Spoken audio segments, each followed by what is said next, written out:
अमरावतीत प्लास्टिक मुक्त शहर अभियानाला गती देण्यासाठी महानगरपालिकेने पुन्हा एकदा कडक पावले उचललेली आहेत। इतवारा बाजार परिसरात राबवण्यात आलेल्या विशेष तपासणी मोहिमेत 22 अस्थापनांची झाडाझडती घेण्यात आली असून प्रतिबंधित प्लास्टिक वापर आणि डस्टबिन नसल्यामुळे 12,000 रुपयांचा दंड वसूल करण्यात आला आहे। या कारवाईमुळे व्यापाऱ्यांमध्ये खळबळ उडाली आहे।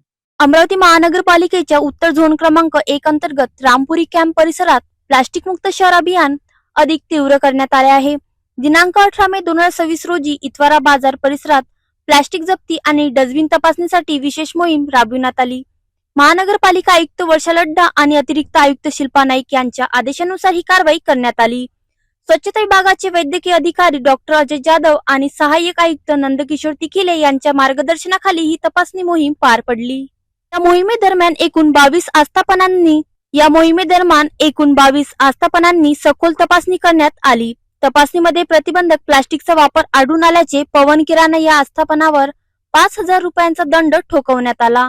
तसेच अनेक दुकानदारांकडे डस्टबिन नसल्याचे आढळून आले। यामध्ये Venkatesh Tel Bhandar, Praveen Sahu, Jai Bajrang sweet mart, Raju Namkeen, Shivani sweet mart, Pateria sweet mart आणि हेमराज शाहू यांच्यावर प्रत्येकी 1,000 रुपयांचा दंड आकारण्यात आला। या संपूर्ण कारवाईत एकूण 12,000 रुपयांचा दंड वसूल करण्यात आला आहे।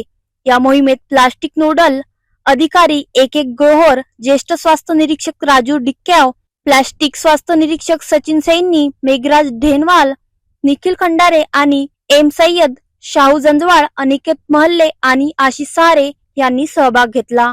महानगरपालिकेने स्पष्ट केले आहे की स्वच्छ शहर सुंदर शहर या संकल्पनेला गती देण्यासाठी प्लास्टिक मुक्त परिसर निर्मिती अत्यंत आवश्यक आहे। त्यामुळे नागरिक आणि व्यापाऱ्यांनी नियमांचे पालन करून शहर स्वच्छ ठेवण्यासाठी सहकार्य करावे असे आवाहन करण्यात आले आहे। प्लास्टिक विरोधी या कडक मोहिमेमुळे इतवारा बाजार परिसरात पुन्हा एकदा शिस्तीचा संदेश गेला आहे। महानगरपालिकेच्या या कारवाईनंतर पुढील काळात अशा तपासण्या अधिक तीव्र होण्याची शक्यता वर्तवली जात आहे।